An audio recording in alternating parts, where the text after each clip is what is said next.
Assalamualaikum warahmatullahi wabarakatuh. Waalaikumsalam.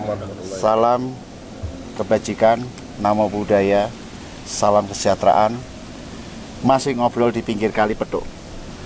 Kebetulan kali ini kita memiliki 3 narasumber. Yang kemarin sendiri-sendiri, sekarang langsung 3 narasumber. Di sini ada Kanjeng Pangeran Dr. Haji Andi Budi. Beliau pakar komunikasi publik. Ada Bang Oheo dari Sulawesi Tenggara. Beliau pakar atau pengamat kebijakan publik dan politik. Nah, kali ini ada nih Kanjeng Patih Haryo Metarum dari Wakil Ketua Umum Masyarakat Adat Nusantara, pengamat budaya atau pakar budaya Nusantara. Kali ini kita ingin membahas tentang isu politik yang ada di negeri ini sekarang ini, terkait masalah pemilihan tertutup dan tidak tertutup, pecahnya 2 kubu antara pendukung tertutup dengan yang tidak tertutup. Informasi yang kita peroleh, ada satu partai politik yang mengajukan adanya sistem tertutup dalam pemilu 2024. Dan 8 partai politik yang kami terima, ada 8 partai politik yang menolak adanya sistem tertutup, masih menggunakan terbuka. Nah, ini ada 2 kontroversi ini. Kira-kira menurut pakar komunikasi publik yang isu yang ada sekarang ini bagaimana? Karena ini terkait dengan penentuan kepemimpinan yang akan datang menuju Indonesia yang sejahtera, berbudaya dan beradab. Bagaimana Gus Andi terkait dengan adanya isu ini? Menurut Gus Andi gimana ini? Oke. Terima kasih. Assalamualaikum warahmatullahi wabarakatuh. Waalaikumsalam warahmatullahi wabarakatuh. Ya, sekali lagi kita mengingat sejarah kita ya. Sejak Indonesia merdeka pada tahun 1945, kita belum pernah mengalami pemilu sampai 55. Nah, pemilu pertama kali itulah dilakukan di tahun 55. Itu pemilu yang bersifat liberal, parlementer, diikuti banyak partai dan masyarakat mencoblos partai waktu itu. Nah, kemudian terjadi proses-proses selanjutnya, ada dekret, kembali ke UUD 45, demokrasi terpimpin dan sebagainya, sampai terjadi perubahan rezim menuju Orde Baru. Nah, Orde Baru itu menyelenggarakan sekitar 70 ya, terus ke 77, kemudian ke 82, 87, 92 ya kan, hampir 5 kali itu dengan sistem tertutup dengan nomor urut. Kemudian terjadi reformasi dan kita lakukan pemilihan di tahun 1999, 2004, 29, terus ke 14 ke 2019. Jadi ada 4 kali pemilihan di era reformasi ini kan sistem terbuka, proporsional terbuka. Semuanya sudah pernah kita lakukan. Semuanya sudah ada yang kita rasakan. Untung, rugi, baik, buruk. Dan semuanya itu rakyat yang merasakan. Dan hati rakyat ini yang merasakan. Nah, semuanya berefek ya. Kalau sistem proporsional yang tertutup itu institusi partai memegang kendali penting dalam memanajemeni seluruh infrastruktur partai. Jadi seluruh anggota, seluruh etalase partai yang ada di fraksi di DPR tingkat manapun akan terkendali secara utuh 100% dalam kapasitas dan kewenangan partai. Artinya partai menjadi pemegang kedaulatan tertinggi untuk mengontrol seluruh kebijakan-kebijakan yang disinergikan dengan kekuatan politik lain maupun suprastrukturalnya. Nah, tapi kalau dengan sistem proporsional yang terbuka, masing-masing anggota legislatif sebagai panjangan tangan dari partai yang ada di lembaga legislatif punya kapasitas yang lebih untuk bermain dalam konteks menyalurkan aspirasi masyarakat dalam rangka untuk mengkritisi beberapa hal yang terkait dengan kebijakan pemerintah bahkan di internal partai. Karena sulit sekali partai akan mengontrol maupun menindak anggota yang tidak melanggar hal-hal yang ditentukan oleh aturan partai, sehingga agak lebih leluasa dan agak lebih liberal ya di sistem proporsional yang terbuka. Nah, kita ngomong untung ruginya.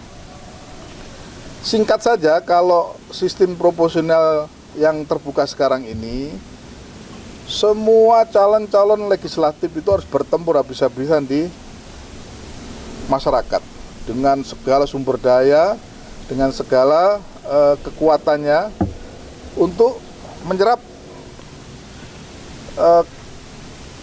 suara-suara di basis itu agar terpilih. Berjuang mati-matian. Nah, apa yang dilakukan dengan perjuangan itu tentu tidak sedikit yang dikeluarkan. Oleh karena itu sekarang banyak terjadi korupsi dan sebagainya. Ini adalah salah satu dari imbas sistem proporsional terbuka ini. Nah, kalau sistem proporsional tertutup, itu yang bekerja adalah partai secara general. Nah, masing-masing anggota, masing-masing caleg ini bertempur di dalamnya dulu untuk mendapatkan nomor terbaik, nomor 1. Nah, memang ini ada ruginya dalam sistem aspirasi masyarakat yang masyarakat itu hanya membutuhkan saluran komunikasinya satu di partai. Tidak bisa lagi menitipkan aspirasi-aspirasi yang spesifik ke masing-masing orang secara personal, jadi ke partai. Nah, tapi memang ini kosnya murah akhirnya. Kosnya murah, tidak banyak menelan biaya masing-masing caleg, mungkin di situ dihitung di urunan. Semua ada kurang lebihnya. Nah, tapi ada yang diuntungkan nanti ini. Kalau sistem proporsional tertutup, pasti yang diuntungkan adalah sebuah partai yang punya nama besar dan kuat di benak masyarakat itu akan tertolong untuk tetap bisa eksis. Bahkan nanti ada muncul partai-partai baru yang mulai disukai masyarakat karena ada kekuatan jaringan ketokohan dari yang membuat ini. Kita nggak tahu siapa itu. Nanti mungkin pakar kebijakan politik yang bisa menjelaskan. Kemudian yang dirugikan tentu partai-partai yang banyak kadernya yang terserang kasus korupsi. Ini stigma personal daripada kader-kader partai itu akan masuk ke stigmanya partai. Saya kira kalau seorang politisi dimanapun, apapun, sistem apapun jalan, karena seorang politisi itu mengemban jiwanya untuk mengabdi pada bangsa dan negara ini hanyalah suatu jalan saja untuk supaya mencapai tujuannya. Jadi nggak pengaruh ya Gus ya? Jadi tidak mengaruh. Jadi secara komunikasi publik tadi sudah disampaikan, politisi ini mengalir atau mengikuti aturan yang ada. Mau terbuka, mau tertutup, siap tarung gitu ya Gus ya? Oke. Ya. Sekarang kembali ke kita ke pengamat politik ini. Dengan adanya dua kubu antara tertutup, proporsional tertutup dan proporsional terbuka. Untung ruginya bagaimana sebelum nanti ke pakar budaya ini? Silakan, Bang Ohyo. Ya, yang jelas kalau kita dalam masyarakat biasa normal ya, semua yang tertutup pasti banyak ruginya. Karena yang mengetahui tertutup itu cuma yang bersangkutan sama Tuhan. Kalau terbuka berarti kita semua disaksikan orang, kita salah disaksikan, kita benar juga disaksikan orang. Apa sih sebenarnya terbuka itu yang paling hebat di dalam sebuah pertandingan dunia itu? Kalau Anda mau lihat yang paling terbuka dan hebat itu adalah tinju. Di situ orang nggak bisa berbuat curang. Begitu Anda curang akan dilihat oleh semua penonton dan hakim sudah akan melihat. Inilah bagusnya. Jadi pertempuran yang paling fair di dunia ini adalah pertandingan tinju. Nah, sekarang kita pergi ke politik. Terbuka ini kan adalah sebuah mekanisme yang sudah kita putuskan pada saat terjadinya reformasi. Kita menginginkan ada keterlibatan seluruh masyarakat di dalam melakukan proses pemilu. Nah, ketika kita ajukan ini tertutup, maka kita kembali lagi mau membawa suasana ini kembali ke setback, kembali ke masa lalu. Ingat loh, semua negara yang memakai sistem tertutup itu kebanyakan sistemnya itu komunis loh. Artinya di situ partainya kecil, tidak banyak peserta pemilu. Paling satu, paling ada dua atau lebih dari dua, tidak lebih dari multi party. Semua negara yang pakai multi party biasanya sistem demokratis. Ingat loh, yang tertutup itu pasti komunis kebanyakan. Yang dia kuasai, dia punya partai negara. Kalau tertutup, maka kita tidak mengikut sertakan masyarakat secara keseluruhan. Kita malah akan menciptakan kekuatan itu ada di parpol. Apa artinya? Kita ini sekarang sudah melihat bahwasanya sekarang terjadi oligarki politik. Apa itu oligarki? Masuknya kelompok pengusaha di politik. Nah, dengan tertutup ini akan semakin menguatkan posisi para pengusaha dan oligarki ini untuk menguasai parpol. Anggap misalkan partai A ini adalah partai paling kuat. Maka si para pemilik modal tidak perlu lagi untuk menginvestasikan kemana dia mau pergi dari 10 peserta pemilu, cukup ke partai A aja deh, gak usah B, gak usah C, karena dia partai kecil, kemungkinan besar ini tertutup.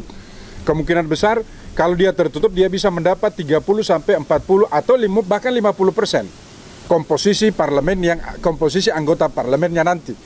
Nah, inilah yang kita takutkan. Ketika masyarakat tidak memberikan suaranya secara utuh, maka partai akan mengambil seluruhnya itu.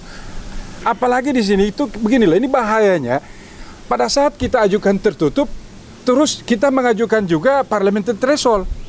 Kalau memang berani, siapapun pengaju tertutup, oke, ajukan tertutup diamini oleh MK, tetapi bebaskan menjadi 0%, tidak ada parliamentary threshold.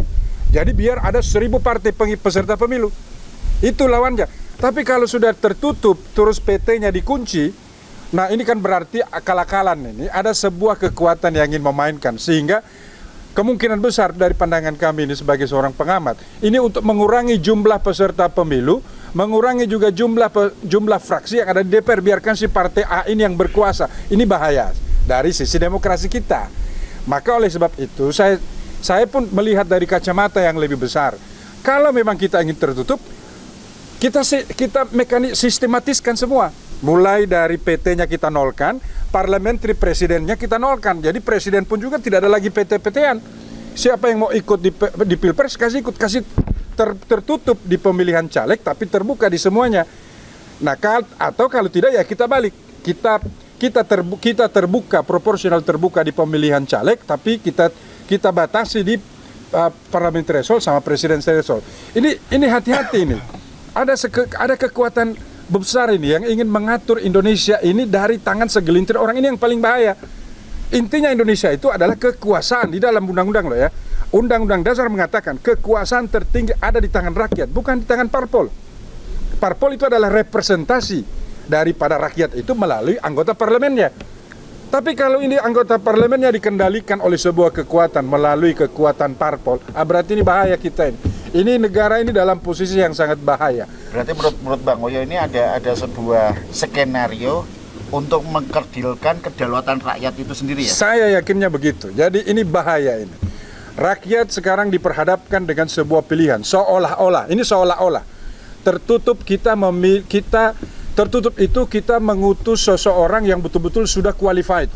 Terbuka seolah-olah kita itu mengirim orang-orang yang populer tapi tidak punya ilmu pengetahuan.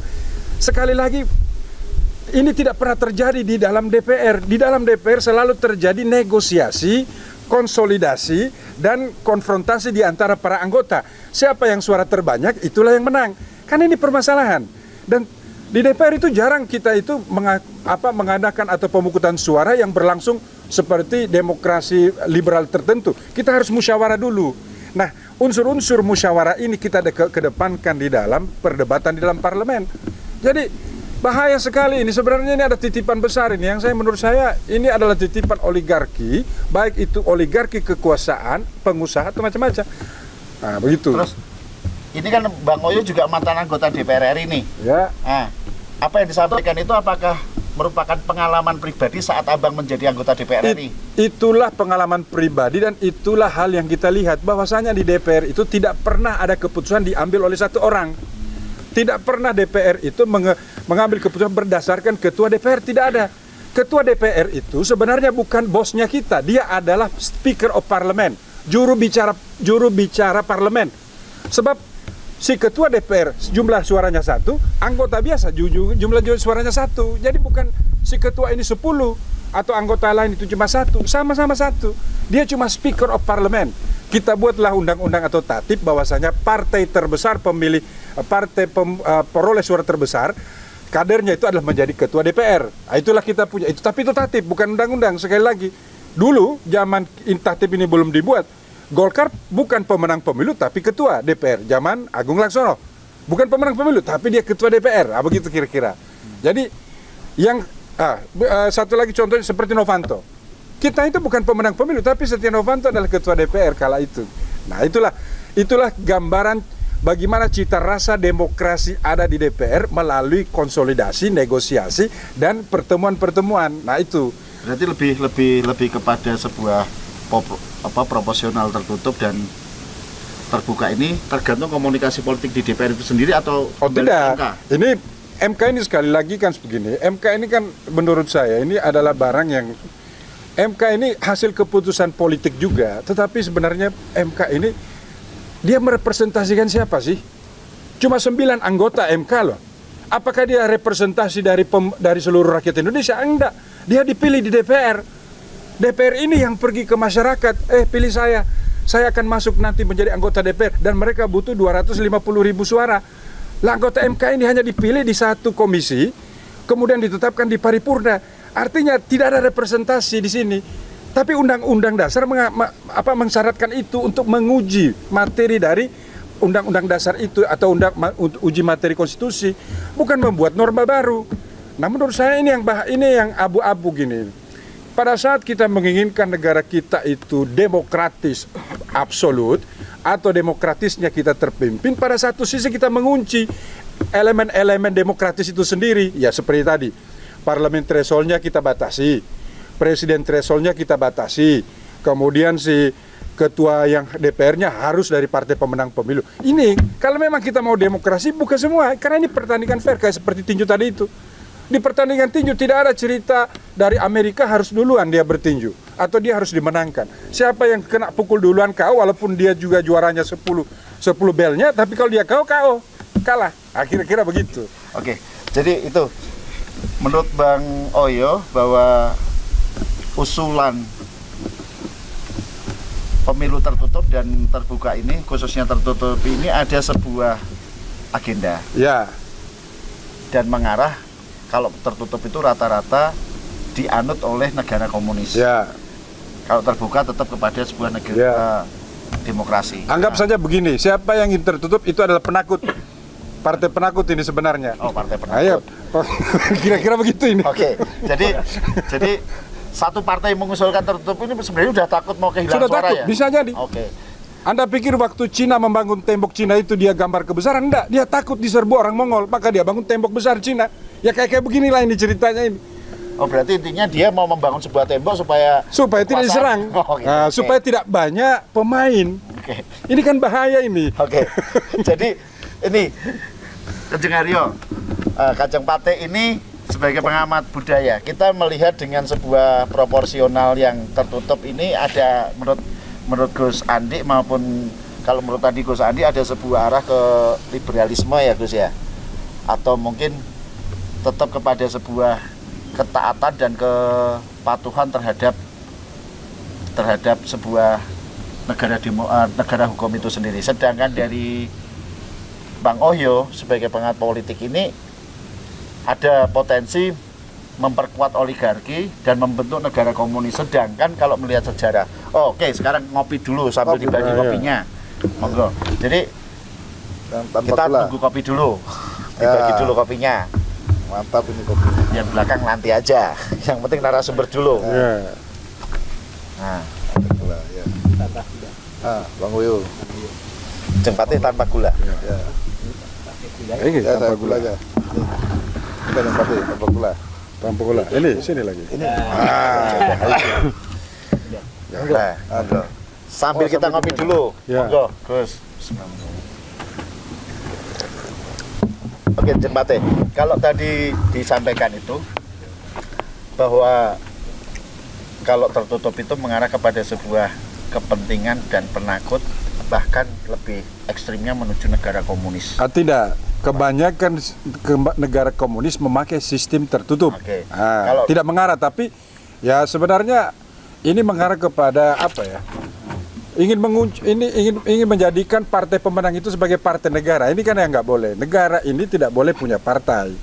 Dulu kita pernah punya sistem begitu di komunis, di negara seperti Cina. Partai Komunis Cina adalah partai negara karena dia pemenang pemilu. Dia kunci semua, siapapun pemenang pemilu di sana menjadi partai negara. Dia menentukan siapa polisinya, siapa kapoldanya, dia menentukan semua. Dan ini akan mengacak-acak budaya. Ini akan mengacak budaya kita, budaya demokrasi. Kita ini pernah ngalami hal itu di zaman Soeharto ini, di mana Partai Golkar mengurusi semua hal. Orang lebih takut sama pengurus parpol daripada menteri, benar kan? Zaman Pak Harto orang lebih takut sama pengurus Golkar. Di semua daerah itulah dia. Nah, ini jangan sampai terjadi kayak begini ini. Ini gimana? Jeng Patih, sebagai pengamat budaya adanya sebuah dampak kepada budaya itu sendiri supaya pemimpin ke depan bisa menjadi terpilih benar-benar oleh akal sehat Nah, benar itu. dan beredukasi. Gimana? Assalamualaikum warahmatullahi wabarakatuh. Waalaikumsalam. Waalaikumsalam. Kan kalau tinjauan budaya itu kan selalu belajar dari sejarah. Ya, Bagaimana sejarah proses demokrasi Indonesia. Proses demokrasi lewat pemilu untuk memilih anggota legislatif maupun maupun presiden, wakil presiden. Kan kalau memang kita ini dari awal masih memiliki ideologi Pancasila. Kan di Sila keempat itu sebenarnya kan musyawarah mufakat. Nah, budaya Indonesia itu kan itu sebenarnya. Cuman kembali ke nawaitunya para pemimpin. Kayak tadi tertutup. Kalau tertutup itu sebenarnya apa yang akan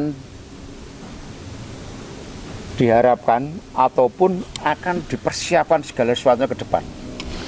Lah nawaitunya itu apa? Apakah sudah berbicara kepada konstituennya? Si pengusul ini mau kembali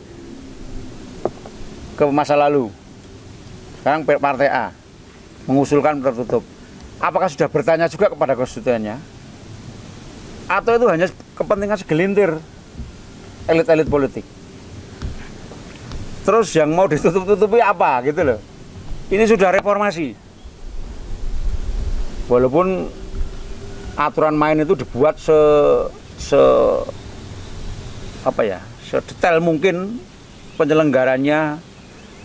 Dulu itu kan penyelenggara pemilu itu kan dikendalikan oleh Menteri Dalam Negeri. Sekarang kan enggak. Sekarang udah enggak lagi. Sekarang ada lembaga sendiri yang independen. Tapi ya walau alam di Indonesia ini semua bisa terjadi ya toh. Nah, kembali ke nawaitunya ini. Mau menghasilkan pemilu yang bersih, mau menghasilkan pemimpin yang bersih. Sekarang terbuka. Gaduh di dalam. Sesama kadernya gaduh. Blung. Sesama gambar aja berantem untuk pencitraan dirinya masing-masing. Apakah itu menciptakan kegaduhan ke masyarakat atau tidak? Kalau pemilihannya, demokrasinya itu masih dalam tahap itulah budaya kita. Kan masih berembuk kayak tadi di DPR itu semua pakai negosiasi. Indonesia ini kan negara kompromi ya sebenarnya, negara kompromi. Apa-apa kompromi kan? Dimusyawarahkan. Lah ini jangan sampai malah menimbulkan kegaduhan. Tertutup maupun terbuka ini gaduh lah. Gaduh ini yang bukan budaya kita. Bukan budaya kita. Makanya tergantung nawaitunya para elit bangsa ini, jelaskan saja. Kalau tertutup itu begini. Kita harus sering-sering sharing ke publik. Konstituen itu kan tidak terkungkung di situ. Ini basis ini kan tidak. Harus sering-sering ke publik. Masyarakat ini diberi pembelajaran. Begini loh. Jangan dianggap kayak negara yang sudah mengumumkan sebuah hukum, dianggap masyarakat sudah tahu. Ini juga kurang bagus ini. Jadi dari elit-elit politik mulai memberikan pelajaran edukasi tentang politik itu apa. Gini loh, sistem. Jangan yang dilemparkan ke yang mengusulkan ke penyelenggaranya. Jangan-jangan ada sesuatu hal di belakangnya. Nanti saling curiga lagi. Negeri ini tidak akan selesai gaduh. Di saat mau menghadapi era globalisasi, era kemajuan zaman, malah gaduh terus. Kan itu. Jadi nawaitunya bagaimana, pembelajaran edukasinya ke masyarakat bagaimana. Jadi semua elit politik ini harus memberikan pemahaman. Nek tertutup begini, nek terbuka begini. Ke masyarakat. Tidak dianggap masyarakat itu semua tahu. Dianggap bahwa komoditas politik tiap 5 tahunan pesta rakyat memilih nek wis bar kuwi wis sak karep-karepe le arep nggodhog peraturan pemilu itu kan menzolimi rakyat itu. Sadar enggak itu? Para elit politik ini. Jadi seperti tadi partai kalah aja bisa jadi ketua karena terjadi kompromi yang kemarin ya toh. Nah, sekarang aturan mainnya ketua partai, ketua dewan adalah pemenang pemilu yang diusulkan oleh pemenang pemilunya. Ya ini yang mana yang mau diatur, jangan berubah-ubah. Yang penting wis eranya itu era demokrasi, kenyamanan berpolitik, aspirasi masyarakat terpenuhi, ada keadilan yang ditemukan oleh masyarakat. Ya itu yang dilanjutkan. Jangan bolak-balik demi apa? Nggak kembali ke sebuah budaya yang leluhur yang ada ya, artinya bermusyawarah sehingga tidak memunculkan sebuah sentimen politik atau sentimen budaya. Dari sekarang aja kan masih dipakai Pancasila. Pancasila itu sudah bunyinya saja tidak pernah berubah. Kan tidak ada yang berani merubah Pancasila. Tapi sudah ada mau rencana Ekasila dan Trisila loh. Wah itu jangan. Jadi itu gimana? Dan nanti pecah belah nanti. Oh, tetap Pancasila ya? Iya Pancasila. Jadi Pancasila ini permusyawaratan perwakilan itu jelas. Ya kalau ini amanah Pancasila ini dijalankan ya berarti memang ideologinya betul-betul Pancasila. Nek ora dijalankan, sing duwe negara itu kan banyak, walaupun suara itu suara rakyat. Tapi memang sekarang sistemnya partai, ya partai ini yang ngelola. Oke. Itu harus kembali ke Pancasila. Ke Pancasila. Oke. Baik pemirsa, mungkin saat ini sementara ini dulu. Nanti akan kita sambung di season berikutnya yang lebih seru dengan info-info mengangkat sebuah informasi yang ada di belahan negeri ini. Sampai ketemu lagi di acara yang akan datang di dialog di pinggir Kali Petuk. Sampai ketemu. Wassalamualaikum warahmatullahi wabarakatuh. Waalaikumsalam warahmatullahi wabarakatuh. Sambil ngopi. Sambil ngopi. Makasih Pak Ketua. Makasih. Pak Gubernur. Ya. Pak Wagub, Pak Gubernur. Pak Gubernur ya? Iya. Pak Gubernur Sulawesi Tenggara. Amin.